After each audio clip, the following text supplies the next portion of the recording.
Direction के अंदर मेहनत करके इस चीज़ को अचीव करना है, तो एक टाइम आएगा आप अचीव कर लेंगे। अगर आपको लगता है, दो इंसान है, अगर उनको लगता है कि मैं अचीव कर सकता हूँ, दूसरे को लगता है मैं अचीव नहीं कर सकता, दोनों ही ठीक है। क्यों? क्योंकि उनका एक बिलीफ बन गया ना, जिसको लगता है मैं अचीव कर लूँगा, जिसको नहीं लगता मैं नहीं अचीव कर सकता, दोनों का एक बिलीफ सिस्टम है। लेकिन हम यहाँ पे पॉजिटिव बिलीफ के साथ स्टार्ट करेंगे, ताकि जब ये सेशन हो, हम इस सेशन को, यानी इसमें जो पहली बात ये है कि आपका रोल क्या होगा, मतलब हम डिलीवर करेंगे, आपको फैसिलिटेट करेंगे, और जहाँ कहीं हमारी हेल्प की, सपोर्ट की ज़रूरत होगी हम वो करते रहेंगे। लेकिन असल जो रोल होगा वो आपका रोल होगा, और वो रोल क्या है कि इस नॉलेज को आपने सबसे पहले अंडरस्टैंड करना है, इस नॉलेज को मेमोराइज करना है, इस नॉलेज को आपने रीप्रोड्यूस करना है, और इस नॉलेज को आपने प्रैक्टिकल लाइफ के अंदर अप्लाई करना है। यहाँ पे अगर आपको मायोकार्डियल इन्फेक्शन में हार्ट के बारे में सब कुछ बता दूं, मरीज सामने आए आपको पता ही ना चले, तो उस नॉलेज का कोई फायदा नहीं है। ठीक है, तो हमने बेमकसद नॉलेज नहीं लेना, यानी ऐसा नॉलेज जिसका रियल लाइफ के अंदर फायदा नहीं है, वो नॉलेज नहीं लेना। एक विजन के साथ ऐसा नॉलेज लेना है कि जो हमारे लिए बेनिफिशियल हो। तो वो कहते हैं कि जो बेमकसद तालीम होती है ना, या जो बेमकसद इल्म होता है, वो बदनसीब का मुकद्दर बन जाता है। तो हमने ऐसा बदनसीब नहीं बनना। क्यों? क्योंकि हमने ये देखना है कि यार मैं इस नॉलेज को कहाँ पे अप्लाई कर सकता हूँ। सो बात समझ गई? तो इसके लिए आपका क्या रोल होगा कि आप उस नॉलेज को जो यहाँ पे डिलीवर किया जाएगा, आप उसको अंडरस्टैंड करेंगे, आप उसको मेमोराइज करेंगे, आप उसको रीप्रोड्यूस करेंगे, और आप उसको अप्लाई करेंगे। और सबसे जो आखिरी स्टेज आ जाती है ना, कि इस सब नॉलेज को अप्लाई करने के बाद आप कुछ चीज़ क्रिएट करते हैं। ये इंटेलेक्ट का सबसे पीक लेवल होता है। अगर मैं एक डॉक्टर का नाम लूँ जिनका नाम है डॉक्टर नजीब, तो आपके माइंड में क्या बात आती है? कैरियर का पीक है। निंजा नर्ड का नाम लूँ यूट्यूब के ऊपर, कैरियर का पीक है। पाकिस्तान के भी कुछ ऐसे लोग हैं जिन्होंने काम किया, तो हमने उनमें से वन ऑफ दोज पीपल बनना है जो कि एक्सीलेंस के लिए काम करेंगे। ठीक है, तो एक्सीलेंस के लिए जब इंसान काम करता है तो वो फिर दुनिया के अंदर भी इम्पैक्ट छोड़ता है, और लाइफ फेयर आफ्टर के अंदर भी उसका इम्पैक्ट रहता है। अच्छा, जो सबसे बड़ा मसला होता है ना किसी भी चीज़ को अचीव करने में, फॉर एग्जांपल अगर किसी इंसान का नेक्स्ट मंथ के अंदर एनएलई होगा ना, तो एक महीने में ये इम्पॉसिबल बात है कि वो एनएलई का सेशन कंप्लीट कर सके, क्योंकि हर चीज़ का एक फ्रेमवर्क है ना, एक टाइम ड्यूरेशन उसको रिक्वायर्ड है। तो अभी इम्पोर्टेंट आपके लिए क्या है कि जो टाइम आपके पास बचता है उस टाइम को हमने मैनेज करना है, यानी टाइम मैनेजमेंट करनी है। टाइम मैनेजमेंट का रूल क्या है? सबसे पहला बेसिक रूल आपके ख्याल में टाइम मैनेजमेंट का क्या होता है? What do you think? आप क्या सोचते हैं कि टाइम मैनेजमेंट का इंपॉर्टेंट रूल क्या है? डॉक्टर मोहसिन बताएं। सबसे पहले, चले मैं बता देता हूँ, सबसे पहले इंपॉर्टेंट रोल क्या है कि हम चीज़ों को डिफाइन करें कि हमारे लिए इम्पोर्टेंट क्या है और अर्जेंट क्या है। ठीक है, अभी जिस स्टेज के ऊपर आप हैं, सबसे ज़्यादा आपके लिए जो इम्पोर्टेंट और अर्जेंट है ना, वो आपका नॉलेज है। अगर आपके पास इम्पोर्टेंट और अर्जेंट की डेफिनेशन नहीं है, तो आप सारे का सारा टाइम यूजलेस एक्टिविटीज़ के अंदर स्पेंड करेंगे। ठीक है, तो आपने प्रायोरिटाइज करना है। कोशिश ये करें कि ये लिखें, यानी इसके अंदर ये क्या है कि सबसे पहले आपने ये देखना है कि व्हाट इज टाइम मैनेजमेंट, कि मेरा टाइम कहाँ पे लग रहा है कि वो मुझे कुछ प्रोडक्टिव नहीं करने देता, पहली बात। फिर आपने अपनी रूटीन को देखना है कि मेरी रूटीन क्या है, मैं उठता कितने बजे हूँ, मैं रात को सोता कितने बजे हूँ, क्योंकि बिश्किट के अंदर प्रॉब्लम ये है कि हम लोग सोते ही 4 बजे हैं। अब 4 या 5 बजे एक सोया हुआ बंदा 10 बजे भी क्लास में आया तो उसका ब्रेन तो परफॉर्म ही नहीं करेगा। तो sleep is directly link with your productivity. तो इसलिए अपनी रूटीन को हमने आइडेंटिफाई करना है कि रूटीन हमारी क्या है, और फिर हमने ये देखना है कि टाइम थीफ क्या क्या है, यानी मेरा टाइम कहाँ पे ज़ाया हो जाता है। यानी सोशल मीडिया तो नहीं मेरा टाइम ज़्यादा ले रहा, मैं दोस्तों के साथ बाहर तो नहीं घूमता रहता, या होटलिंग करते हुए मेरा टाइम तो नहीं वेस्ट हो जाता। तो ये सारी चीज़ें पहले भी, कोई भी जब आप कोर्स स्टार्ट करते हैं तो उससे पहले आप गोल सेट करते हैं कि मेरा इस कोर्स से गोल क्या होगा। क्लियर हुई बात? बोर तो नहीं हो रहे ना? एक्सीलेंट। तो गोल ऑफ टाइम मैनेजमेंट क्या होगा कि गोल ऑफ टाइम मैनेजमेंट ये होना चाहिए कि जब मैं ये सेशन ख़त्म करूं या मैं जब डिग्री लेके जाऊं, तो जो बेसिक मिनिमम जो परफॉर्मेंस रिक्वायर्ड है मुझसे, वो नॉलेज मेरे पास होना चाहिए। अगर ये नॉलेज आपके पास नहीं होगा तो देयर इज़ अ रूल कि जितना एक चीज को एक्सपर्ट बनने में जितना टाइम चाहिए होता है, आपको दोबारा से वो टाइम लगाना पड़ता है। मिसाल के तौर पर एक पायलट को ना जहाज उड़ाने के लिए 10,000 घंटे चाहिए होते हैं। अब वो 10,000 घंटे पूरे करेगा तो उसको लाइसेंस मिलेगा। इसी तरीके से अगर हम लोग जो हमारी डिग्री है, जो डॉक्टर बनने के लिए जितना नॉलेज रिक्वायर्ड है, वो पीएमडीसी जब आप जाएंगे तो वो बता देगी कि क्या उसकी क्राइटेरिया है, वो अपना हिसाब पूरा करके आपको लाइसेंस देगी। ऐसे नहीं होगा कि आपको लाइसेंस देगी। तो अगर यहाँ का टाइम वेस्ट करेंगे तो वहां जाके पीएमडीसी अपने हिसाब से उतनी ही आपको मेहनत करवाएगी। क्योंकि लास्ट क्लास के अंदर भी मैंने एग्जांपल दी थी कि हमारी क्लास के अंदर पाकिस्तान की एकेडमी के अंदर एक जो स्टूडेंट थे उनकी एज 54 ईयर थी, उनके बच्चे बड़े होके वकील भी बन गए, लेकिन उनसे एनएलई क्लियर नहीं हुई। कभी पीएमडीसी आ जाता था, कभी पीएमसी आ जाते। तो राइट डायरेक्शन अगर आपके पास ना हो, आपका गोल सेट ना हो, आपका विजन ना हो, तो आप फिर भटकते रहते हैं। तो आपने वो भटकने वाला नहीं बनना। अभी से आइडेंटिफाई करना है कि अगर मैंने जाना है भाई इस पाथ का ये रास्ता है, यानी इस डायरेक्शन में मैंने ये मेहनत करनी है और इसको अचीव करने के लिए ये हार्ड वर्क चाहिए होता है। क्लियर हुई बात?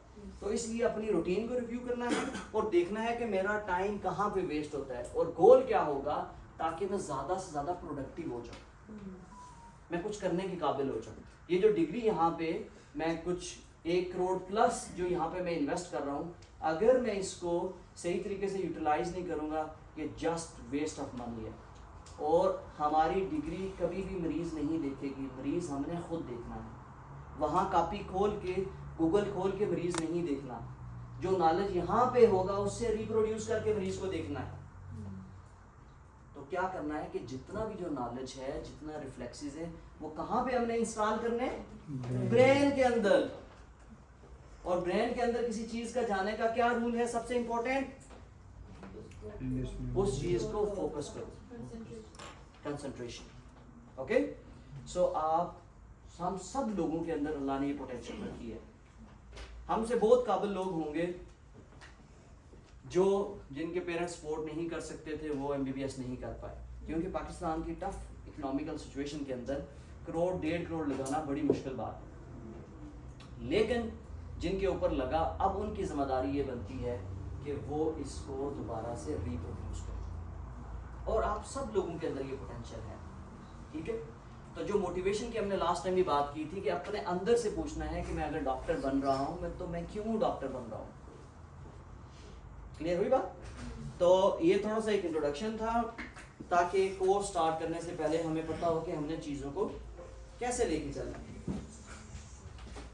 तो आपने ये सारी चीज़ें हम डिस्कस कर चुके हैं कि सारी जो एक्टिविटीज़ हैं उनको आइडेंटिफाई करना है, टाइम थीफ को आइडेंटिफाई करना है, और आपने देखना है कि कितनी चीज़ों के ऊपर हमारा टाइम वेस्ट हो रहा है। कहीं ऐसा तो नहीं है कि कहीं जब हम पढ़ने जाते हैं तो हमारे दिमाग में फेसबुक, यूट्यूब हमें जकड़ के रखती हैं। तो social media is the modern form of slavery, जो कि हमारे दिमाग को आज़ाद नहीं होने देती। रिसर्च ये कहती है कि जो एवरेज पाकिस्तानी है 6 से 7 घंटे मोबाइल फ़ोन को यूज़ करता है। तो क्या हम तो नहीं इनमें से कोई एक बंदा? ये आइडेंटिफाई करना है। सो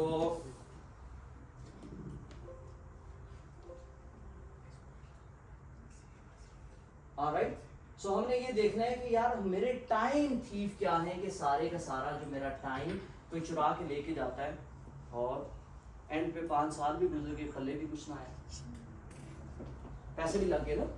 तो ये सारी चीज़ें इनको थिंक करना है और गौर व फिक्र करना है। So there is a saying कि जिसमें ये कहते हैं कि इसकी मिसाल एक ऐसी है कि time is like a block of ice which is constantly melting. A human being who does not spend his time well is like a seller of ice who, instead of selling his ware, keeps them to enjoy their coolness. This seller of ice will soon be sorry for his heedlessness as he watches the ice melt before him.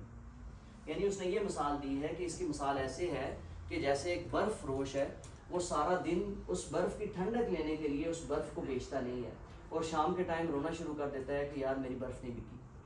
तो कहीं ऐसे हमारी life melt तो नहीं हो रही, हमारा time melt तो नहीं हो रहा, हमारा जो जवानी का पीक टाइम था ये वेस्ट तो नहीं हो रहा। इसको इसको आइडेंटिफाई करना है। और जिसने इसको आइडेंटिफाई कर लिया, अपने पोटेंशियल को आइडेंटिफाई कर लिया, सेल्फ बिलीव के साथ हार्ड वर्क करेगा, फिर वो अपनी फील्ड के अंदर एक्सेल करेगा। क्लियर हुई बात? तो ये थोड़ा सा इंट्रोडक्शन था ताकि हमें ये पता चले, आई बिलीव कि जो टीचर होता है उसका काम इल्म नहीं देना, इल्म की प्यास देना है, एक डायरेक्शन देना। अब ये जो चीज़ें हैं मैंने भी अपने टीचर से सीखी हैं, ये फॉर्मली मैंने सीखी हैं वर्कशॉप्स के अंदर, कोर्सेज के अंदर। वो सबसे इंपॉर्टेंट जो काम होता है ना, वो कहते हैं अगर आप मॉडल लर्नर बनना चाहते हैं तो आपको टाइम मैनेजमेंट आना चाहिए, क्योंकि डिस्ट्रैक्शन है, हर तरफ डिस्ट्रैक्शन है। आप मोबाइल एक यूट्यूब छोड़ेंगे, फेसबुक पे आ जाएंगे, उधर से निकलेंगे इंस्टा पे आ जाएंगे, इंस्टा से निकलेंगे स्नैपचैट पे आ जाएंगे। तो इस डिस्ट्रैक्शन से अपने आप को निकालना है। ओके, सो फॉर्मली हम स्टार्ट करते हैं। अब ऑफिशियली कार्डियोवास्कुलर सिस्टम स्टार्ट करेंगे। और जो कार्डियोवास्कुलर जो मैं आज पढ़ाने जा रहा हूँ दैट इज कार्डियोवास्कुलर फिजियोलॉजी। सो असूली तौर पर अगर मोबाइल क्लास के अंदर आप आ गए तो कोशिश ये करें कि सारा आपको फोकस यहाँ पे हो। सो रिकॉर्डिंग भी हो रही है, तो I don't want two point anybody, so please focus. जहाँ पे समझ नहीं आई तो आप मुझसे पूछेंगे, डिस्कस करेंगे। मैं ये कहता हूँ कि हर एक किसी के पास नोटबुक होनी चाहिए, जो भी चीज़ें हैं ये आपने नोट डाउन करनी है। ओके, सो असूली तौर पर क्या होना चाहिए था कि जब आप फर्स्ट ईयर में थे तो आपको गाइडेंस फिजियोलॉजी से पढ़ना चाहिए था, ठीक है। अब गाइडेंस फिजियोलॉजी से आपने सारे कंसेप्ट्स लिए और उसके बाद अब फाइनल ईयर के अंदर आके आपने बीआरएस फिजियोलॉजी को पढ़ना है। अब जिस स्टेज के ऊपर आप है, आपने किस बुक के ऊपर फोकस करना है? BRS physiology. अगर किसी के पास ये नहीं है तो हम उसको ग्रुप के अंदर एक्सीलेंट, वेरी गुड, डॉक्टर साहब के पास है, उन्होंने दिखा भी दी है, तो ये फिर बीआरएस फिजियोलॉजी हम ग्रुप के अंदर शेयर कर देंगे। सो दुनिया का कोई भी आप एग्जाम दें, चाहे यूएसएमएलई दें, चाहे प्लैट दें, चाहे एएमसी दें, बीआरएस फिजियोलॉजी क्योंकि इंटरनेशनल बुक है, ये आपको हेल्प करेगी। ओके, सो बीआरएस फिजियोलॉजी के बाद नेक्स्ट जो हमारे लिए सबसे इंपॉर्टेंट बात होगी, जो आपके साथ हमेशा रहनी चाहिए, जैसा आपका मोबाइल फोन होता है, that is your first aid. जो सिस्टम हम फिजियोलॉजी का बीआरएस से पढ़ेंगे या गाइडेंस से पढ़ रहे हैं, वो हम फर्स्ट एड से लाजमी देखेंगे। फर्स्ट एड हमारी प्राइम बुक होगी, रेफरेंस बुक होगी, जो भी एडिशनल हमने बात लिखनी है वो फर्स्ट एड के ऊपर लिखनी है, ठीक है। तो फर्स्ट एड उस दिन भी हमने बात की थी कि फर्स्ट एड का एक जो लफ्ज होता है ना, वो शायर की शायरी की तरह है। डॉक्टर अली ने कहा था कि उसका पीछे इतना लंबा मफहूम होता है। क्लियर हुई बात? तो इसको अंडरस्टैंड करके हमने फर्स्ट एड को पढ़ना है। तो बुक्स के बारे में सबको क्लियर हो गया कि जो हम स्टार्ट करने जा रहे हैं, फिजियोलॉजी के लिए आप गाइडेंस यूज कर सकते हैं, फिजियोलॉजी के लिए जो प्राइम बुक आप यूज करेंगे वो बीआरएस फिजियोलॉजी प्लस आप फर्स्ट एड यूज करेंगे। और ये एक प्रोफेसर साहब थे जिन्होंने लर्निंग के ऊपर, टीचिंग के ऊपर, लर्निंग मेथड्स के ऊपर बहुत काम किया, और इनकी ये बात काफ़ी मुझे अच्छी लगी। और आप सब इस बात से इत्तेफाक करेंगे कि knowledge is not free, you have to pay attention. अगर यहाँ क्लास में बैठे हुए आप घूम रहे हो, बिश्कीक पार्क घूम रहे हो, तो मेरी बातें ऊपर से चली जाएंगी और कोई फ़ायदा नहीं होगा। इससे बेहतर था कि आप सोए रहते घर कंफर्टेबली माहौल के अंदर, सुबह उठे हैं, मेरे मोस्टली हम लोगों ने नाश्ता नहीं किया, मैंने भी नहीं किया, ऐसे ही सारे हम लोग आ गए ना, तो यहाँ पे हम कुछ आ गए तो अब वीएन के साथ हम कुछ ना कुछ यहाँ से लेके जाते, ठीक है। तो अपने माइंड अगर कहीं वो डिस्ट्रैक्ट होता है, थोड़ी सी ब्रेक हम ले लेंगे। आज हमारी छुट्टी है, ये आज ऐसा समझ लें कि हमारा एक टेस्ट है, हम ये देखते हैं कि हमारी पोटेंशियल कितनी है, कितनी देर हम पढ़ सकते हैं और कितना अच्छा पढ़ सकते हैं। क्लियर हुई बात? सो कार्डियोवास्कुलर फिजियोलॉजी स्टार्ट करने से पहले आप लोगों से मेरा एक सवाल है, और पहला सवाल है कि why should we learn cardiovascular system? क्यों पढ़ना चाहिए? मोहसिन, कार्डियोवास्कुलर क्यों पढ़ना है यार? किताब में लिखा हुआ है, यूट्यूब पे वीडियो पड़ी हुई है, हमें क्यों पढ़ना चाहिए? डॉक्टर साहब आप प्लीज आप बताएं, आपके ख्याल में कार्डियोवास्कुलर सिस्टम को हमें क्यों पढ़ना चाहिए? पढ़ना चाहिए नहीं पढ़ना चाहिए, ये भी सवाल हो सकता है ना। अगर सारे इस बात पे एग्री हैं कि हमें पढ़ना चाहिए, तो फिर नेक्स्ट सवाल है कि क्यों पढ़ना चाहिए? सारे सिस्टम को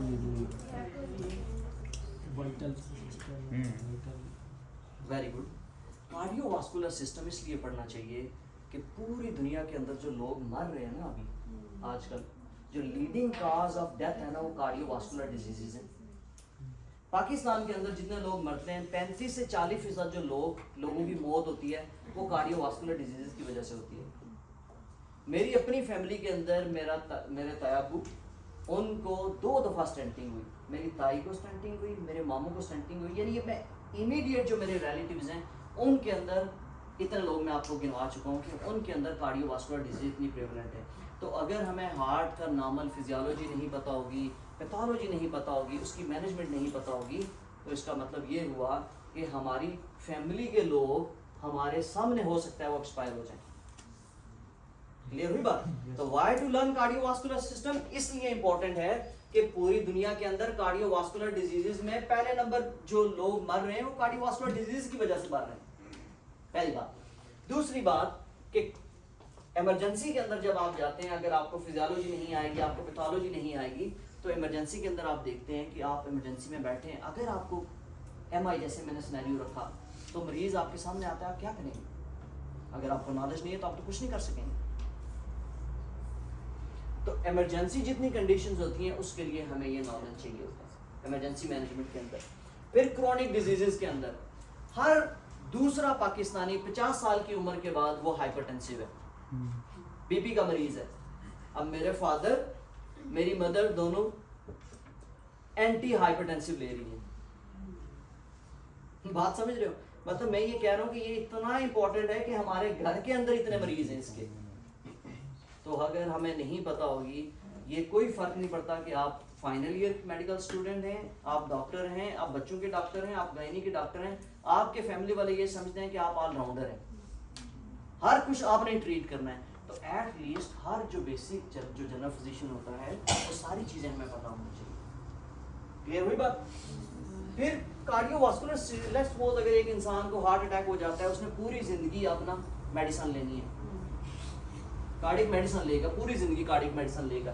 तो अगर पहले से भी हमें ये पता होगा कि यार हेल्दी लाइफस्टाइल क्या होता है, हाइपरटेंशन लोगों में क्यों होती है, कैसे मैं इस्कीमिक हार्ट डिजीज प्रिवेंट कर सकता हूँ, इसका मतलब ये हुआ कि आपने उस पेशेंट का जो कॉस्ट था, बर्डन था, वो आपने रिड्यूस कर दिया। हार्ट अटैक करने के बाद हार्ट अटैक हो गया, मरीज की जो फिजिकल एक्टिविटी है वो भी रिड्यूस होगी। आपने क्या किया कि आपने उसकी लाइफ की क्वालिटी को इंक्रीज कर दिया। तो डिजीज को होने से पहले बचा दिया तो आप पूरे तरद्दुद से बच गए, अस्पतालों के चक्कर से बच गए, मेडिसिन की कीमत से बच गए और एक अच्छी क्वालिटी लाइफ आप गुजारेंगे। तो ये सारी चीज़ें हमें पता होना चाहिए कि कार्डियोवास्कुलर इसलिए इंपॉर्टेंट है कि भाई इसमें लोग मर रहे हैं, इमरजेंसी में लोग आते हैं कार्डियोवास्कुलर डिजीज की वजह से। अगर हम अपनी फैमिली के अंदर लाइफस्टाइल मॉडिफिकेशन करेंगे, एक्सरसाइज करेंगे, डाइट का ख्याल रखेंगे, तो इसका मतलब एक हेल्दी लाइफ हम गुजार सकते हैं। और लास्ट पे इससे कैसे जान छुड़ाएंगे, पेपर के अंदर बहुत पूछा जाता है। क्लियर हुई बात? तो मतलब कोई ऐसा एंगल है ही नहीं है कि जिससे हमें ये बचत हो ना। तो इसलिए इस माइंडसेट के साथ आप लोगों ने पढ़ना है कि नॉलेज को सबसे पहले सीखना है, यहाँ से समझना है, फिर इसको लर्न करना है, मेमोराइज करना है, फिर रिप्रोड्यूस करना है और फिर उस नॉलेज को रियल लाइफ के अंदर अप्लाई करना है। अच्छा, हमारे बहुत सारे दोस्त इंजीनियर्स हैं, मैं उनको कहता हूँ कि यार जो इंजीनियरिंग आप पढ़ते हो किताबों की, ये कहीं पाकिस्तान में इम्प्लीमेंट होती है कि नहीं? उसने कहा नहीं, ऐसा नहीं होता। लेकिन जो डॉक्टर यहाँ से पढ़ के जाएगा ना, वो रियल लाइफ में ना मरीज के ऊपर ये सारी चीज़ें देखता है। फॉर एग्जाम्पल मेरी मदर है जी, अगर उनका BP 160/100 है तो मैंने एस इनहिबिटर दे दिया लोसार्टान, तो आप आधे घंटे बाद BP चेक करेंगे, BP आ जाएगा 135/85। इफेक्ट हुआ ना? तो जो चीज़ आप पढ़ते हैं रियल लाइफ के अंदर वो चीज़ आपको देखने को मिलती है। क्लियर हुई बात?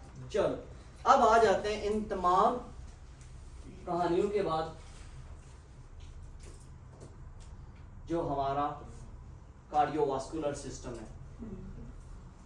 सबसे पहले अच्छा, पेपर में यार हम जब मॉक एग्जाम लेते हैं ना एकेडमी में, मैं किसी को कहता हूँ यार अच्छा ये बताओ कि लीवर कहाँ पे होता है, या उसके मुझे लैंडमार्क बताओ या एनाटॉमी का लैंडमार्क हो, कैसा यहाँ कहीं होता है।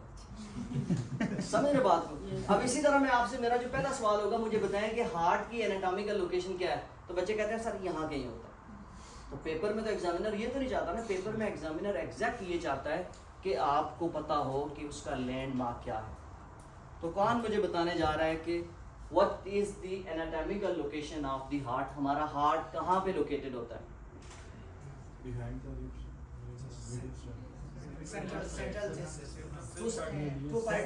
सेकंड कोस्टल कार्टिलेज से लेके अगर एक लफ्ज में हम कहें ना कि heart is located in the middle mediastinum, mediastinum के अंदर लोकेटेड होता है।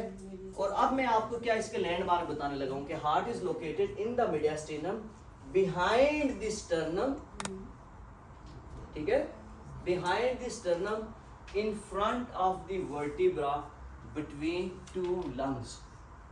ओके, डेफिनेशन क्लियर हुई कि heart is located in the mediastinum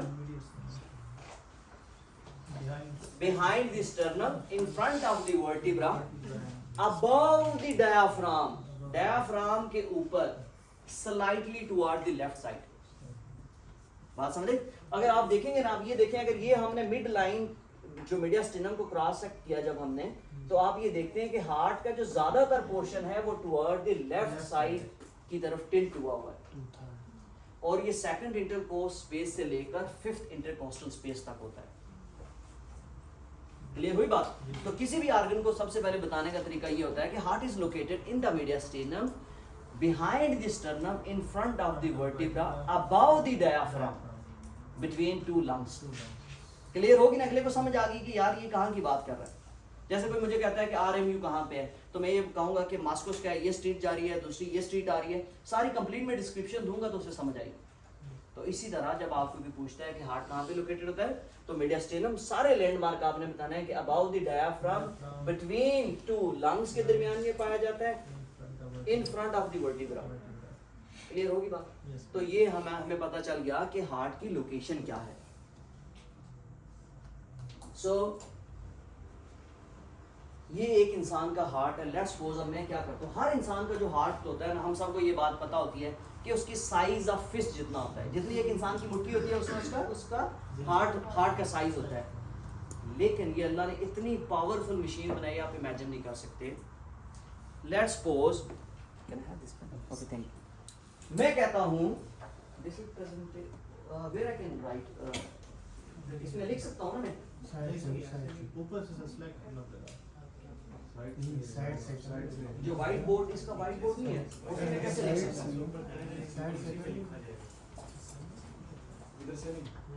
हाँ, okay okay okay, thank you very much. So अभी मैं क्या बताने लगा था आपको कि ये हार्ट है ना, हमारी हार्ट का जो साइज होता है एक मुट्ठी जितना होता है, लेकिन ये जितने काम करता है ना, 1 मिनट का कार्डिक आउटपुट कितना होता है? What is cardiac output? सबसे पहला मेरा सवाल है, what is cardiac output? Cardiac output is equal to heart rate into stroke volume. So cardiac output को हम ऐसे डिफाइन करते हैं कि cardiac output is the amount of the blood that is ejected by your heart in 1 minute. 1 minute के अंदर जितना blood हमारा बॉडी के अंदर हार्ट भेजता है उसको कार्डिक आउटपुट बोलते हैं। Okay, so cardiac output is the amount of the blood that is ejected by the heart in 1 minute is known as cardiac output. अब ये कितना होता है? सो हार्ट रेट हम कहते हैं, नॉर्मली जो हार्ट रेट होता है वो 72 बीट्स पर मिनट होता है, और जो स्ट्रोक वॉल्यूम होता है that is amount of the blood that is ejected by your heart in 1 beat. एक बीट के अंदर जो हार्ट ब्लड को भेजता है उसको हम स्ट्रोक वॉल्यूम कहते हैं। That is around, how much is the stroke volume? 70 ml। Okay, ये हम सारी की सारी चीजें डिटेल के अंदर पढ़ेंगे। So मैंने कहा what is cardiac output? Cardiac output is the amount of the blood that is injected in 1 minute. 1 minute के अंदर जितना ब्लड पूरी बॉडी के अंदर हार्ट भेजता है उसको हम कार्डिक आउटपुट बोलते हैं। और स्ट्रोक वॉल्यूम ये होता है कि amount of the blood that is injected with each heart beat. तो अगर आप मेरा हार्ट रेट चेक करना चाहते हैं तो हार्ट रेट यहाँ पल्स आप ले लेंगे, सिंपल। ये रेडियल आर्टरी से आपको पता चल जाएगा मेरा हार्ट रेट कितना है। तो मेरा हार्ट रेट आपने देखा कि 72 बीट्स नॉर्मल हमने एवरेज ले लिया, और अमाउंट ऑफ द ब्लड जो हार्ट कंट्रैक्ट करके इजेक्ट करता है वो दैट इज 70 ml। तो इसको मल्टीप्लाई करो तो अराउंड कोई 4.9 लीटर आता है। इसको राउंड अबाउट करके हम ये कहते हैं कि जो नॉर्मल एक हेल्दी इंडिविजुअल होता है ना, उसका कार्डिक आउटपुट 1 मिनट के अंदर 5 लीटर होता है। 1 मिनट के अंदर 5 लीटर। शाबाश, अब आगे आओ। दूसरी ये बात हुई कि अगर 1 मिनट के अंदर 5 लीटर है तो 60 मिनट के अंदर कितना होगा? 60 यानी 1 घंटे के अंदर इंटू 5 कितना हो गया जी? 300। Very good. इसको मल्टीप्लाई कर दो 24 से, कितना हो गया? 7200 लीटर्स। बात समझ आई? कि ये इतना ज़बरदस्त आर्गन है कि जिसका साइज सिर्फ ह्यूमन फिस्ट जितना है, लेकिन एक दिन के अंदर ये 7200 लीटर्स ब्लड को पंप करता है, लेकिन ये कभी थकता नहीं है। कभी आपके हार्ट ने कहा हो कि आज मैं थक गया हूँ, मैं रेस्ट करने लगा हूँ, रात को कभी उसने कहा नहीं कहता। तो 7200 लीटर का मतलब ये हुआ कि ये जो बॉटल होगी ना, रफली ये 8.50 ml है। इस तरह की आप इमेजिन कर लें कि हम इस बॉटल को अज्यूम करते हैं कि ये 1 लीटर की बॉटल है, तो इस तरह की 7200 बॉटल को ये पंप करता है। और साइज कितना है? सिर्फ एक फिस्ट जितना है ना, यूनिक चीज, लेकिन कभी नहीं थकता अगर इसका ख्याल रखा जाए। अगर आप इसको इमोशनली तकलीफ देंगे, फिजिकली तकलीफ इसको देंगे, बिश्कीक में तो वैसे भी तकलीफ की लिस्ट बहुत ज़्यादा है, ऐसे ही है ना, तो इमोशनली आप ड्रामा देंगे, या कोई अगर स्मोकर है तो वो डायरेक्टली इसको इफेक्ट करेगा, कोई ओवरवेट है, एक्सरसाइज नहीं करता, तो इसका मतलब इसकी हेल्थ खराब होगी, हार्ट की ना। तो देखें कि इतनी छोटी सी चीज इतना पावरफुल काम करती है, कितना 7200 लीटर्स एक दिन के अंदर। और अपनी लाइफ से कैलकुलेट करके देख लें कि कितना ये ब्लड पंप कर चुका है। अगर 24-23 आप एवरेज ले लें, समझे बात की? तो ये बहुत जबरदस्त किस्म का आर्गन है जो कि हमें कार्डिक आउटपुट देता है। अब सवाल ये पैदा होता है कि ये ब्लड को पंप क्यों करता है, क्यों हम चाहते हैं कि हमारा हार्ट जो है ब्लड को पंप करे? वेरी गुड, ताकि जो ब्लड के अंदर ऑक्सीजन है, ब्लड के अंदर न्यूट्रिशन है, ब्लड के अंदर हार्मोन है, वो पूरी बॉडी के अंदर जाए और बॉडी से मेटाबॉलिक वेस्ट लेके हार्ट अपने पास लेके आए और उस मेटाबॉलिक वेस्ट को लंग्स में भेजे, ताकि बॉडी का कार्बन डाइऑक्साइड बाहर चला जाए और जब हम इनहेल करें तो ऑक्सीजन अंदर आए। मेन पर्पस यही है ना, कार्डिक आउटपुट क्यों है कि main job of heart is to eject the blood. Main function क्या है हार्ट का? To pump the blood.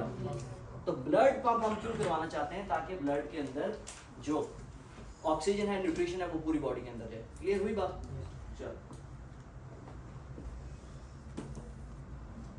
अब क्या हुआ कि लेट्स सपोज ये एक हार्ट था, अब मैंने इस हार्ट को ऐसे डाइसेक्ट किया, ऐसे मैंने चीर के देखा, तो अब बेसिकली मैं किस तरफ आपको लेके जा रहा हूँ? पहले हमने हार्ट की लोकेशन को पढ़ा कि हार्ट कहाँ पे लोकेटेड है, फिर हमने देखा कि हार्ट का काम क्या है, कितना ब्लड ये पंप करता है। अब मैं ये पढ़ने लगा हूँ कि जो हार्ट होता है ना, अगर आप इसको चीर देते हैं, किसी भी इंसान के हार्ट को चीरते हैं, डाइसेक्ट करते हैं, तो heart is basically a 4 chamber cavity. A 4 chamber cavity. अब 4 चैम्बर कैविटी से क्या मुराद हुई? इससे मुराद ये हुई कि हार्ट के 2 एट्रियाज होते हैं, शाबाश, एट्रिया और 2, अब ये एट्रिया हो गया और ये एट्रिया हो गया, ऐसे ही हुआ ना, शाबाश। और ये वेंट्रिकल हो गया, वेंट्रिकल, वेंट्रिकल, और ये भी वेंट्रिकल, शाबाश, वेंट्रिकल हो गया। अगर ये राइट साइड पे होगा तो हम कहेंगे इसको राइट एट्रियम और राइट वेंट्रिकल। इसी तरह लेफ्ट एट्रियम, लेफ्ट वेंट्रिकल। तो इसका मतलब ये हुआ कि हम हार्ट की डिवीजन ऐसे भी कर सकते हैं कि हम ये कह सकते हैं कि ये हमारे पास right side of the heart है और ये left side of the heart है। तो अभी सिर्फ हमने ये किया कि जब हार्ट को डाइसेक्ट किया तो हमें ये पता चला कि heart is just like a cavity, a 4 chamber cavity, जिसके पास 2 अपर एट्रियाज होते हैं और 2 वेंट्रिकल्स होते हैं। और जो एट्रिया की वॉल होती है वो थिन होती है और जो वेंट्रिकल की वॉल थिक होती है। अगर हम राइट और लेफ्ट के कंपैरिजन के अंदर जाएं तो जो लेफ्ट वेंट्रिकल है, आप ये लोग ये देखोगे कि इसका जो मसल है ये ज्यादा स्ट्रॉन्ग है। क्यों? क्योंकि लेफ्ट वेंट्रिकल ने ब्लड को अयोटा से पूरी बॉडी के अंदर पंप करना होता है, यही है ना। तो इसका मतलब ये हुआ कि ये right side of the heart है, ये left side of the heart है। अच्छा, अब देखें, जब हमने डाइसेक्ट किया हार्ट को और डाइसेक्ट करने के बाद हमें 4 चैम्बर कैविटी मिली, तो हमें ये पता चला कि जी ये हमारा हार्ट है। अगर मैं आपको लोगों को कहूँ तो आप इसको लेबल कर सकते हैं ना, ये जो हार्ट है, एक्सीलेंट, ये बिल्कुल बेसिक बात है ना, लेकिन हम रिवाइज कर लेते हैं। ये आपका राइट एट्रियम है, ये आपका ट्राइकस्पिड वाल्व है और ये आपका राइट वेंट्रिकल है। राइट एट्रियम, राइट वेंट्रिकल, और राइट वेंट्रिकल के अंदर जो ब्लड आएगा, राइट वेंट्रिकल इसको पंप करके किधर भेजेगा? Very good. क्योंकि ये हमारे पास जो right side of the heart होती है, इसके अंदर डीऑक्सीजनेटेड ब्लड आता है। अच्छा, जब जो डीऑक्सीजनेटेड ब्लड है, जो डीऑक्सीजनेटेड ब्लड है, वेट, आई शुड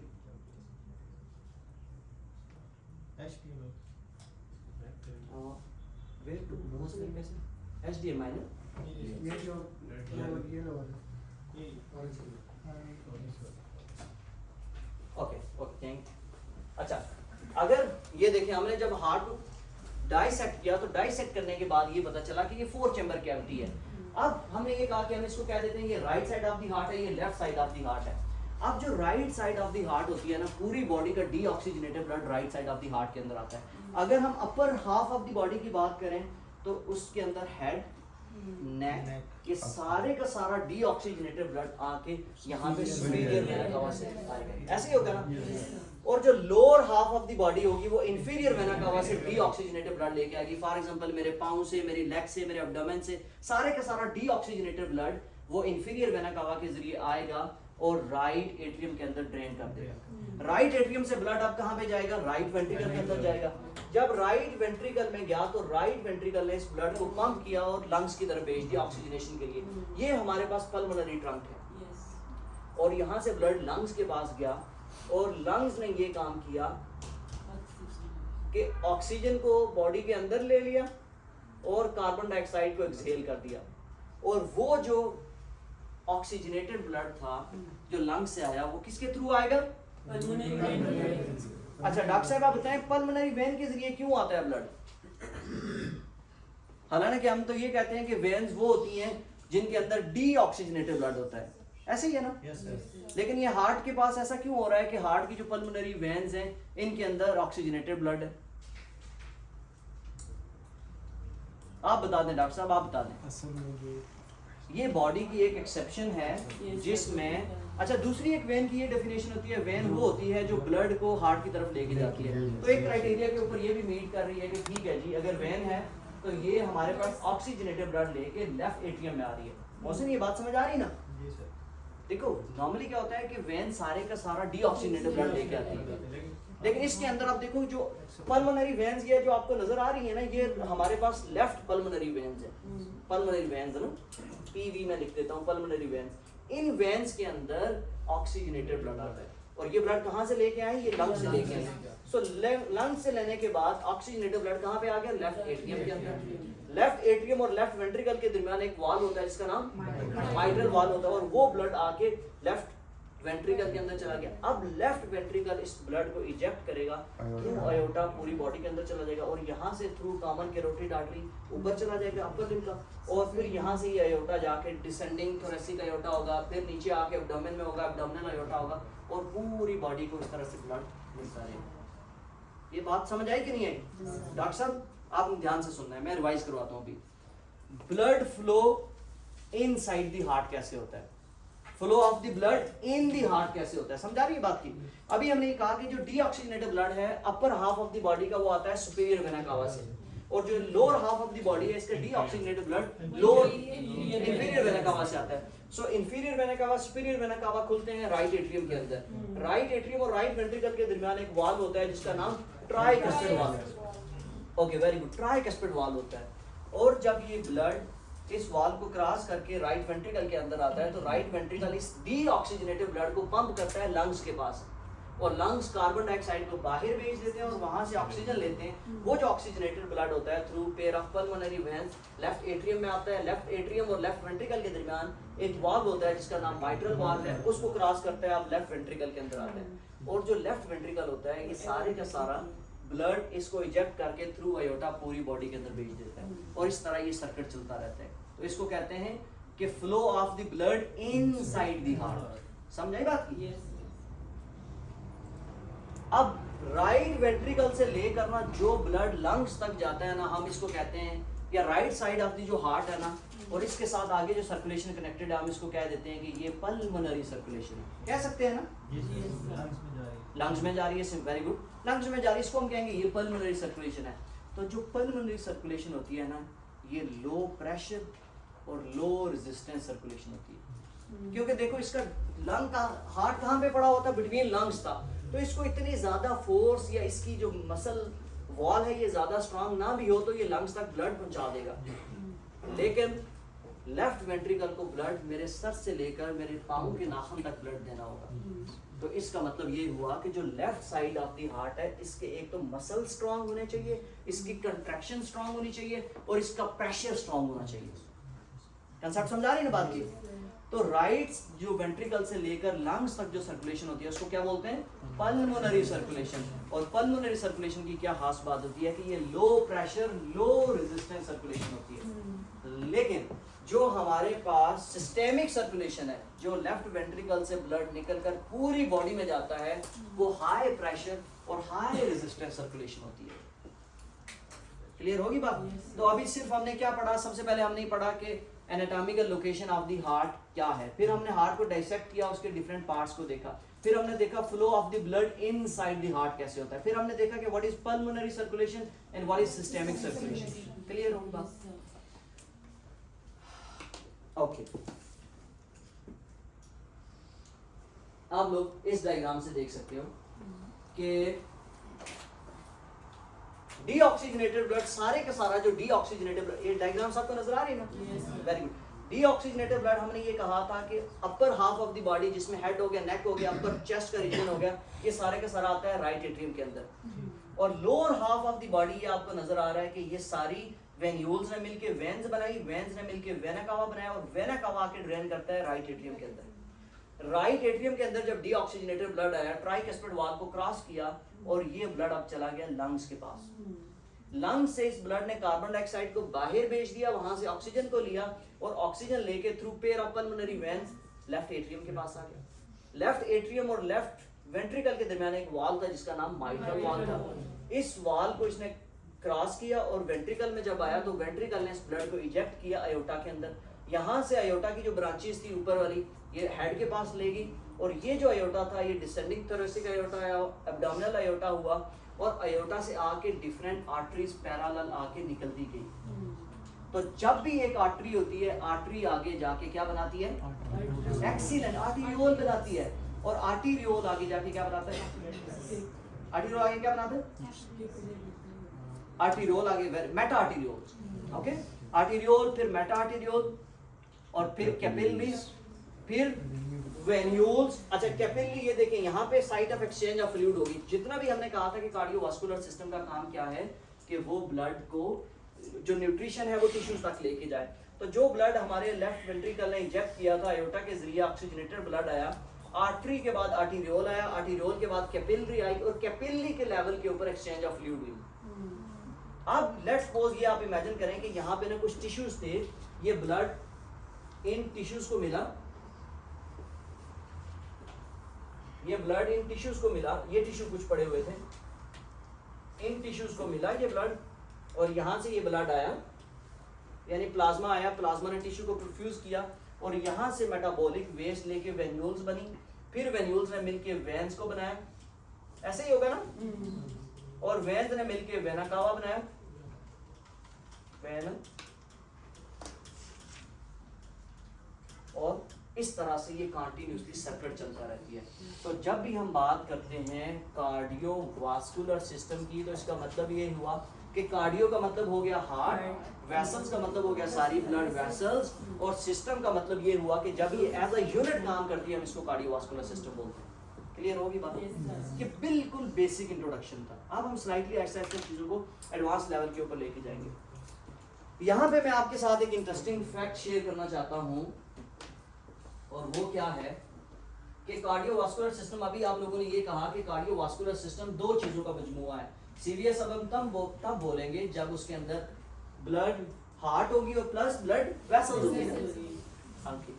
ये आपको नजर आ रही है, ये बेसिकली आर्टीरियल सप्लाई नजर आ रही है और साथ में वेनस सप्लाई भी नजर आ रही है। यहाँ पे इसने वैसे ही एक तरफ आर्टीरियल सप्लाई और दूसरी तरफ वेनस, हालांकि इस तरफ भी दोनों ही होनी चाहिए। देखो, अभी मैंने कहा था कि जो हमारा हार्ट है ना, वो 1 मिनट के अंदर 5 लीटर ब्लड करता है, 1 मिनट के अंदर 300 लीटर ब्लड और 1 दिन के अंदर 7200 लीटर ब्लड को पंप करता है। लेकिन अगर आप, ये एक इंसान है ना, इसकी सारी ब्लड वेसल्स को निकाल के अगर आप अलाइन करते जाए ना, तो कितना डायमीटर बनता है, लेंथ सॉरी कितनी बनती है? अगर आप, ये इंसान है, इस इंसान की सारी आप आर्टीरियोल्स, आर्टरीज, वेन्यूल्स, वेन्स ऐसे लंबी लाइन में लगाते जाएं तो कितना आपके ख्याल में ये कितना लेंथ बनती होगी। पूरे ज़मीन को गिर 1.5 चक्कर वो क्या है वो लग जाएगा। ये जो हमारे इंडियन स्टूडेंट्स हैं समझ आ रही है ना, प्रॉब्लम नहीं हो रही ना मैडम, समझ आ रही ना। प्लीज़ जहाँ पे कंसेप्ट कोई भी क्लियर ना हुआ तो ये कोई मजबूरी नहीं है आप लोगों की यहाँ बैठना या तंग होके ना, आप लोगों ने यहाँ पे लर्न करना है। अभी अभी क्लिनिकल चीज़ें दिखाऊंगा इंशाल्लाह, जहाँ कहीं आपको लगता है मुश्किल है तो मुझे रोक के आप पूछ सकते हैं। अभी तक हैं डॉक्टर साहब मेरे साथ, आ रही ना समझ? तो जितनी भी एक इजिप्शियन है, चलिए नेक्स्ट टाइम से ओके।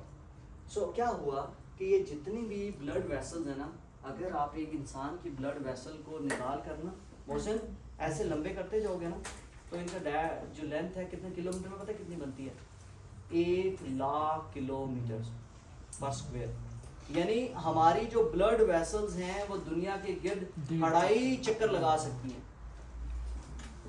फॉर एग्जांपल ये जितनी भी हमारी दुनिया है ना 2.5 चक्कर लगा सकती है, और दुनिया का मेरे ख्याल में जो साइज है वो है 40,000 स्क्वायर किलोमीटर, कुछ तरह करके, तो 1,00,000 किलोमीटर। और पंप करने वाला कौन है?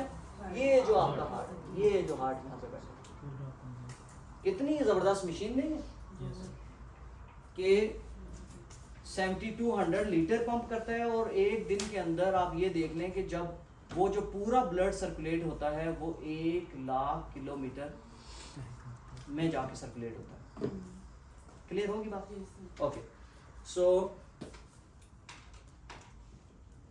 अब हम बात करेंगे कि जो हार्ट है, जाहिर बात है इसको भी तो अपना ब्लड फ्लो चाहिए ना, कि हार्ट को सर्वाइवल के लिए ब्लड चाहिए। और वो ब्लड क्यों चाहिए? उस ब्लड के अंदर ऑक्सीजन होगा, उसके अंदर न्यूट्रिशन होगा। तो जो हार्ट को ब्लड जिन आर्टरी से मिलता है उनका नाम है कोरोनरी आर्टरीज। कोरोनरी आर्टरीज क्यों कहते हैं? कोरोना की तरह ये हार्ट की वेरी गुड, एक्सीलेंट।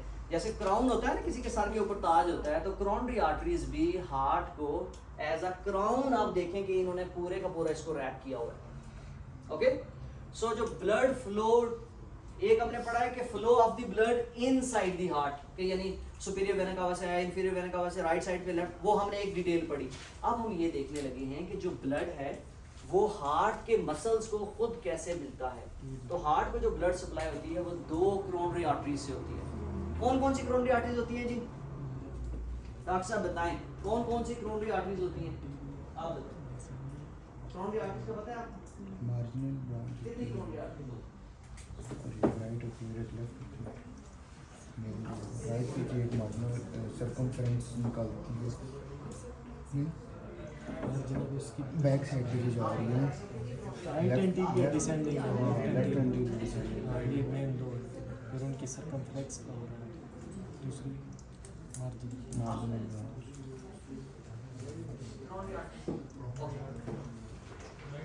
ये अगर आप लोग देखें ना, तो ये इसका मतलब ये हुआ कि ये जो हार्ट आपको नजर आ रहा है ना, ये बिल्कुल फ्रंट से interior side of the heart नजर आ रही है। मिसाल के तौर पर आप लोग ऐसे अज्यूम करें कि जैसे मैं आप लोगों की तरफ फ्रंट फेस खड़ा हूं ना, तो ये जो हमारी हार्ट है, जो इंटीरियर साइड ऑफ जो मेरा हार्ट होगा वो कोरोनरी आर्टरी, बेसिकली चाहे इंटीरियर हो चाहे पोस्टीरियर हो, करती उसको कोरोनरी आर्टरीज हैं। और जो कोरोनरी आर्टरीज होती हैं वो एक पेयर होता है। पेयर का मतलब ये हुआ कि 2 मेन कोरोनरी आर्टरीज होती हैं। There are basically 2 main coronary arteries. One is right coronary artery, ये आपको नजर आ रही है, this is like right coronary artery RCA, and ये जो left side of the heart को सप्लाई कर रही होगी, इसका मतलब ये हुआ कि ये लेफ्ट कोरोनरी आर्टरी। ओके, दोबारा से सुने। अभी मैंने सिर्फ ये कहा कि हमारे हार्ट को जो ब्लड मिलता है वो 2 आर्टरी से मिलता है, एक राइट कोरोनरी आर्टरी से मिलता है और एक लेफ्ट कोरोनरी आर्टरी से मिलता है। लेकिन राइट कोरोनरी आर्टरी और जो लेफ्ट कोरोनरी आर्टरीज हैं ये ब्रांचेस देती हैं। डॉक्टर साहब रिकॉल करवाएं प्लीज, कितनी आर्टरीज होती हैं? 2 होती हैं, एक होती है राइट कोरोनरी आर्टरी और लेफ्ट कोरोनरी आर्टरी। शाबाश। जो राइट कोरोनरी आर्टरी होती है ना, ये राइट एट्रियम को सप्लाई करती है और आगे जाके एक ब्रांच देती है जिसका नाम है राइट मार्जिनल आर्टरी। जो right marginal artery which is the branch of right coronary artery, ये सप्लाई करती है राइट वेंट्रिकल।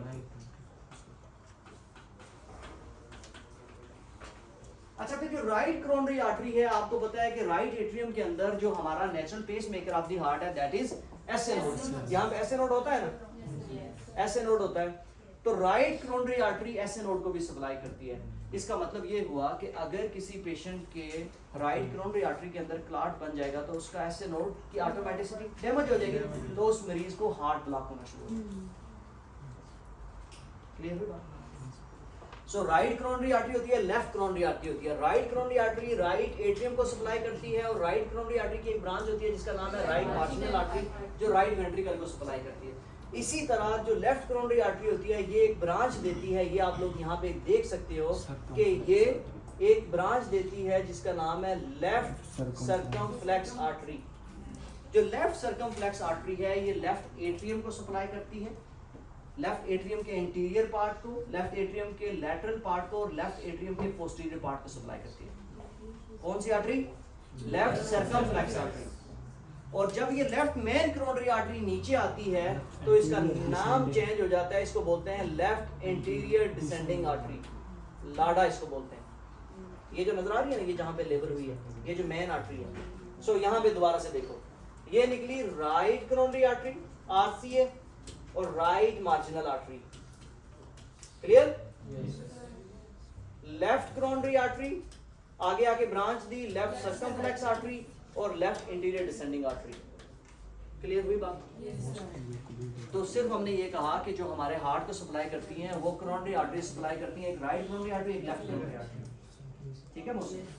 अब इन कोरोनरी आर्टरीज ने हमारे interior side of the heart को सप्लाई किया, यानी फ्रंट साइड को सप्लाई किया। पोस्टीरियर पे कौन सी सप्लाई करेगा? पोस्टीरियर भी तो होना चाहिए। लेट्स सपोज ये मेरा हार्ट है और ये आप देख रहे हैं कि ये राइट कोरोनरी आर्टरी यहाँ से निकल रही है, लेफ्ट यहाँ से निकल रही है, तो बैक साइड को क्या चीज सप्लाई करेगी? बैक को भी तो कुछ सप्लाई करना चाहिए। जो back side of the heart को सप्लाई करती है ना, उसका नाम है posterior descending artery. Posterior descending artery. Excellent. मैं दिखाता हूँ अभी आप लोग। ये देखो, ये anterior side of the heart है। ये आपको नजर आ गई कि ये राइट कोरोनरी आर्टरी है which supplies your right atrium, right ventricle, your SA node ना। So this is your right coronary artery. फिर दूसरे नंबर के ऊपर आपको पता चला कि this is your right marginal artery. और ये सारी की सारी किसको सप्लाई करती है? Right side of the heart को सप्लाई करती है, right marginal artery. And this is your left coronary artery, जो कि एक branch the which is your left circumflex artery, और ये आगे आके डिसेंड हुई left anterior descending artery.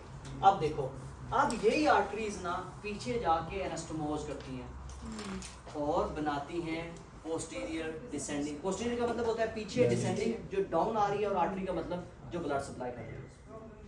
Clear हुई ना ये बात? So right coronary artery, left coronary artery, posterior descending artery, तीन मेन आर्टरीज होती हैं। मोस्टली समझ आ रही ना? Yes yes, okay. So please मुझे बताएं, बोर तो नहीं हो रहे हो? नो। जहां अभी देखो क्लिनिकल चीजें अभी मैं लाने लगा हूं थोड़ा, ताकि आपका इंटरेस्ट और इनहेंस हो। ओके, अभी मैं दिखाने लगा हूं कि आर्टरीज की रेलेवेंस क्यों मैं इसके ऊपर जोर दे रहा हूं। सो अब आपको नजर आ गया कि ये right interior side of the heart है, ये posterior side of the heart है। अब यहाँ पे एक ट्रिकी बात आ जाती है। मैडम समझ आ रही है? अच्छा, अब यहाँ पे एक ट्रिकी बात है कि जो पोस्टीरियर डिसेंडिंग आर्टरी है ये कहाँ से निकलती है? बताएं जी। Posterior descending artery which supply the back side of the heart या posterior part of the heart, ये आर्टरी कहाँ से निकलती है? मोहसिन, पोस्टीरियर डिसेंडिंग ये नजर आ रही है ना? ये देखो, ये पोस्टीरियर डिसेंडिंग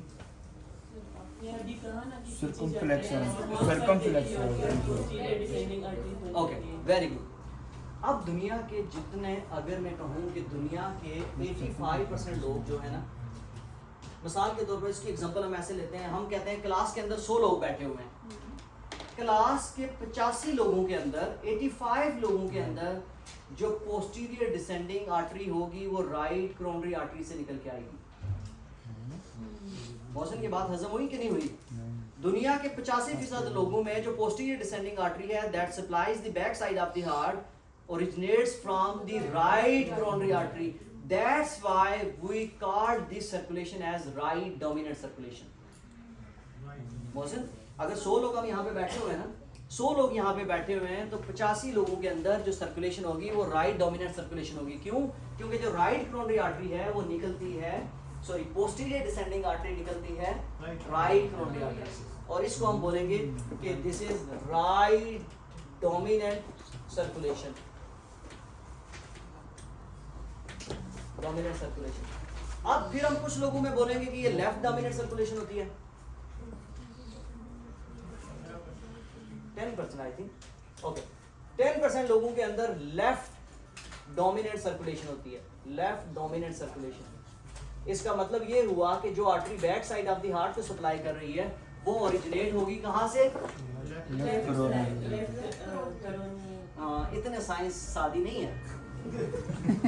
जो लेफ्ट डोमिनेंट सर्कुलेशन होगी, जो पोस्टीरियर डिसेंडिंग आर्टरी होगी, वो लेफ्ट सर्कमफ्लेक्स आर्टरी से निकलेगी, not from the left coronary artery. समझे बात की? So in left dominant circulation in 10% of the population जो लेफ्ट डोमिनेंट सर्कुलेशन है, left posterior descending artery left circumflex artery से निकलती है। बात ये हजम हो रही कि नहीं हो रही? और दुनिया के 5% लोग ऐसे होते हैं कि जिनमें पोस्टीरियर डिसेंडिंग आर्टरी दोनों से निकलती है, राइट कोरोनरी आर्टरी से भी निकलेगी और लेफ्ट सर्कमफ्लेक्स से भी निकलेगी। क्लियर हुई बात? लेफ्ट कोरोनरी आर्टरी की ब्रांच होती है, वेरी जो पोर्शन होता है वो हार्ट का बड़ा होता है, वो एक आर्टरी की जो आगे सब ब्रांच उससे कैसे उससे क्या आर्टरीज की क्या ये एक सब ब्रांच है ना लेफ्ट कोरोनरी आर्टरी की, और जो हार्ट का लेफ्ट पोर्शन होता है वो बड़ा होता है राइट में। यार ये तो अल्लाह ने बनाई ऐसे है, समझे बात की? देखो ना, ये फैक्चुअल डेटा उसने ये बता दिया है कि भाई 85% लोगों के अंदर राइट कोरोनरी आर्टरी से पोस्टीरियर डिसेंडिंग आर्टरी निकलेगी, 10% लोगों के अंदर लेफ्ट सर्कमफ्लेक्स से आपकी पोस्टीरियर डिसेंडिंग आर्टरी निकलेगी, और 5% लोगों के अंदर पोस्टीरियर डिसेंडिंग आर्टरी दोनों से निकल सकती है। आपका क्या सवाल था कि ये क्यों निकल रही है left circumflex artery? Left circumflex को आगे उसको पोस्टीरियर डिसेंडिंग क्यों निकल रही है? जी जी उसकी ब्रांच से निकल रही है। इसका मुझे भी नहीं पता, ठीक है, इसका मुझे भी नहीं पता। हाँ, अगर कोई आपको जवाब आता है तो प्लीज वो मुझे बताएं कि वो जवाब क्या है। What is that?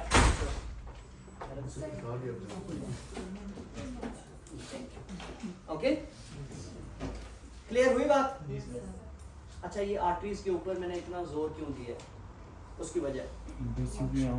अच्छा, एक बात आपने नोट की है इस डायग्राम के अंदर कि ये जितनी भी आर्टरीज निकल रही हैं ये बिल्कुल बेस ऑफ एयोर्टा से निकल रही हैं, बिल्कुल प्रॉक्सिमल पार्ट ऑफ द एयोर्टा से निकली है। मोहसिन ऐसा क्यों है? चलो ये तुम बता दो। वहां से वो ऑक्सीजनेटेड ब्लड लेके एक्सीलेंट। जो ऑक्सीजनेटेड ब्लड की जो ऑक्सीजन की सैचुरेशन होती है ना, जब लेफ्ट वेंट्रिकल से ब्लड निकलता है ना, तो सबसे पहले जो पहली ब्रांचेस निकलती है वो हमारी कोरोनरी आर्टरीज निकलती है, ताकि जो ऑक्सीजन की सैचुरेशन मैक्सिमम है वो कोरोनरी आर्टरीज अपने लिए रखें और फिर उसको दें। क्योंकि हार्ट ने इतना अगर पंप करना है, हार्ट के पास अपना ब्लड नहीं होगा तो हार्ट इफेक्टिवली पंप नहीं कर सकता। समझा बात की? तो वो कहते हैं ना उर्दू में कि घर अजाब और बाहर स्वाब नहीं होता। तो फर्स्ट प्रायोरिटी क्या होनी चाहिए? घर। तो हार्ट ने भी यही प्रिंसिपल काम किया है, उसी प्रिंसिपल के ऊपर काम किया है कि पहले जो ऑक्सीजनेटेड ब्लड था खुद ले लिया।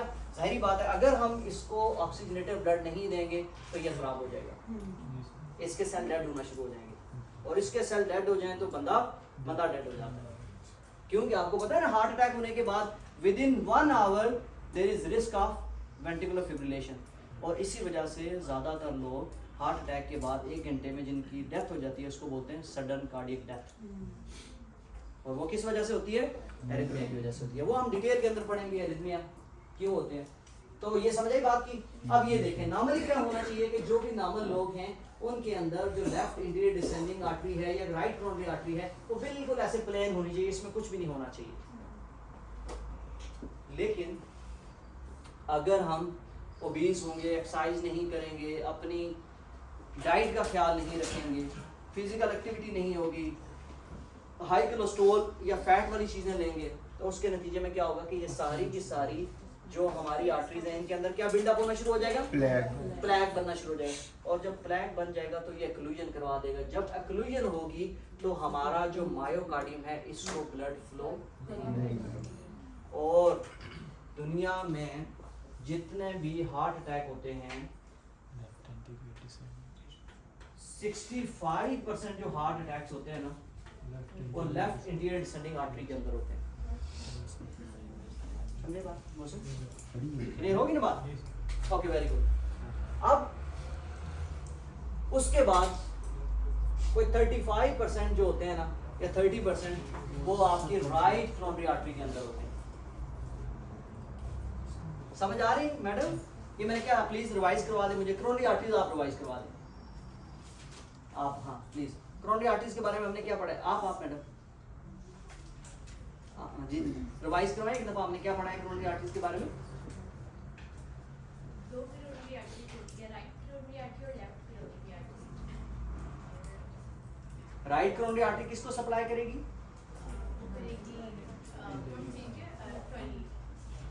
राइट एट्रियम को सप्लाई करेगी, ऐसे नोड को सप्लाई करेगी, राइट वेंट्रिकल को सप्लाई करेगी। ओके, इसी तरह लेफ्ट कोरोनरी आर्टरी किसको सप्लाई करेगी?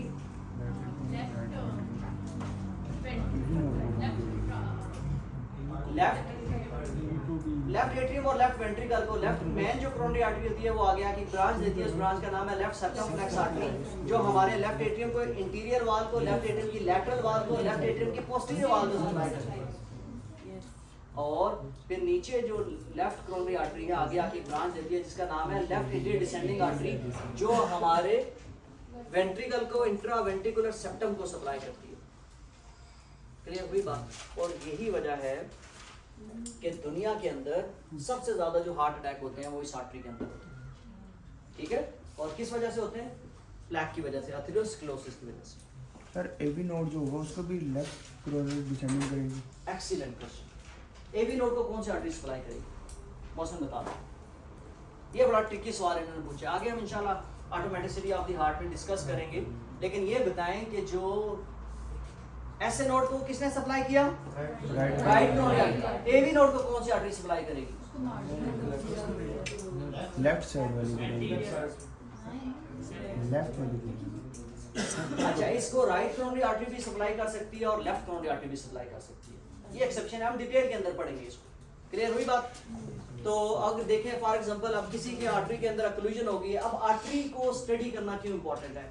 अब क्यों हमने इतना जोर लगाया कि यार ये राइट कोरोनरी आर्टरी है, लेफ्ट कोरोनरी आर्टरी है, ये इसको सप्लाई करती है, ये इस पार्ट को सप्लाई करती है? उसकी वजह ये है, अगर मैं ईसीजी करूं और मैं ईसीजी करता हूं तो ईसीजी करने के बाद मुझे लीड 2, लीड 3 एंड एवीएफ के अंदर अगर ईसीजी चेंजेस नजर आती हैं तो इसका मतलब ये हुआ कि मुझे पता चल जाएगा कि यार राइट कोरोनरी आर्टरी उड़ गई है, राइट इज गॉन। बात समझ आई? कि रेलेवेंस क्या है कि जब ईसीजी के ऊपर हम देखते हैं कि ईसीजी जो जिन लीड्स के अंदर ईसीजी चेंजेस आती हैं वो हमें ये बता देती हैं कि इस एरिया ऑफ द हार्ट के अंदर नेक्रोसिस हो चुकी है, भाई हार्ट अटैक यहाँ पे हुआ है। अगर V1 से लेकर V4 तक मुझे चेंजेस नजर आती हैं ईसीजी के ऊपर, तो मुझे लगेगा कि यार ये मेरी लेफ्ट जो आर्टरी है ना, ये वाली लेफ्ट इंटीरियर डिसेंडिंग आर्टरी ये चली गई है, लेफ्ट इंटीरियर डिसेंडिंग आर्टरी चली गई है। क्लियर हुई बात? ये बात समझ आ रही है ना कि लीड 2, लीड 3 एवीएफ के अंदर अगर चेंजेस आएंगी तो इसका मतलब राइट कोरोनरी आर्टरी के अंदर प्लैक बन गया। अगर V1 से लेकर V4 के अंदर चेंजेस आ रही है तो इसका मतलब लेफ्ट इंटीरियर डिसेंडिंग के अंदर आएगा। अब अगर लीड V1 से V4 और साथ में V5 और V6 में भी आता है तो V5 और जो V6 है ना, ये हमारे पास लैटरल वाल को शो करती हैं। तो इसका मतलब ये हुआ कि V5 अगर V6 के अंदर आएगा तो लेफ्ट सर्कमफ्लेक्स उड़ गई है। मौसम की बात समझ आई ना? तो ये आर्टरीज पढ़ने का मकसद ये है कि हमें ये पता चले कि ये इंफीरियर वाल हुआ है। अगर लीड 2, लीड 3 एवीएफ के अंदर होगा तो मैं इसको सिंपली ये बोलूंगा कि ये राइट कोरोनरी आर्टरी की वजह से हुआ है और इसको हम बोलते हैं कि इंफीरियर वाल एमआई हुआ है। अगर V1 से लेकर V4 तक हुआ है मैं इसे बोलूंगा एंटीरियर वॉल MI हुआ है, और अगर V5 V6 में लेफ्ट सर्कमफ्लेक्स चली गई है मैं इसे बोलूंगा लैटरल वॉल MI हो गया। तो ये जो सारी नहीं मौसम समझ नहीं आई ना, बहुत आसान से याद रखो। लीड, ये जो लीड 2, लीड 3 और AVF ये राइट करोनरी आर्टरी को शो करेंगी। अब आ जाओ लेफ्ट इंटीरियर डिसेंडिंग आर्टरी के ऊपर। V1 ये हमारे पास क्या होती है, ये चेस्ट लीड होती है ना, V1 से V6 तक। तो V1, V2, V3, V4 इसके अंदर अगर आपको ST एलिवेशन या डिप्रेशन आ रही है तो आपको पता चल जाएगा कि यार इस आर्टरी के अंदर मसला है। अब देखो ना मोहसिन, मैं अब अंदर आपके दिल खोल के तो नहीं चेक कर सकता कि कौन सी आर्टरी में ब्लॉक हुआ है। मैं कोई ऐसा टूल बनाऊंगा जिससे मुझे पता चल जाए कि यार कौन सी आर्टरी ब्लॉक हो गई है, और वो टूल क्या है, वो ECG है। और ECG को पढ़ने का तरीका क्या है, उसकी ECG लीड देखो। अगर मुझे आपकी लीड 2, 3 AVF के अंदर मसला आ रहा है मैं कहूंगा कि भाई आपको इंफीरियर वॉल MI हो गया है। अगर आपकी लीड V1 से लेकर V4 तक मसला है मैं कहूंगा ये एंटीरियर वॉल MI हो गया है। और अगर मैं V5 और V6 देखता हूं तो इसका मतलब मुझे पता चल जाएगा कि लेफ्ट सर्कमफ्लेक्स आर्टरी खराब होगी। ठीक है, इन सब आर्टरीज को जब ECG के साथ आप देखते हैं तो इनको विजुलाइज करने का तरीका क्या होता है। आर्टरीज की फॉर एग्जांपल आप आर्टरी की स्टडी करना चाहते हैं तो क्या करेंगे,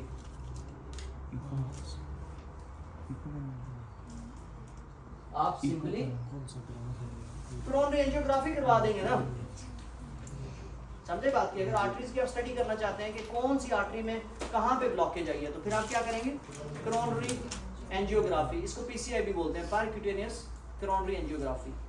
तो जो भी हार्ट अटैक का मरीज आता है, लेट्स सपोज किसी की लेफ्ट इंटीरियर डिसेंडिंग आर्टरी के अंदर ब्लॉक है, ST एलिवेशन हमें V1 से लेकर V4 तक आ रही है, तो फिर नेक्स्ट स्टेप क्या होगा कि हम उसको आइडेंटिफाई करें कि आर्टरी कितने % ब्लॉक है, तो फिर हम एंजियोग्राफी करेंगे। और एंजियोग्राफ इस तरह का होता है। तो यहाँ पे आपको नजर आ रहा है कि जब हमने डाई को इंसर्ट किया तो डाई इंसर्ट करने के बाद यहाँ पे आप ये देख सकते हैं कि यहाँ पे नैरोइंग है। ये कंप्लीट ब्लॉकेज नहीं है, अराउंड 60 to 70% ब्लॉकेज है। लेकिन ये हमारे पास पेशेंट को क्या करवा सकती है, जैसे हाँ MI करवा सकती है। तो यहाँ पे हम क्या करेंगे कि यहाँ पे हम स्टेंट डाल देंगे। क्लियर हुई बात? मौसम थोड़ी सी ब्रेक लेते हैं, इसको बंद करते हैं थोड़ी देर, या हाँ बंद करके इसको होल्ड करो।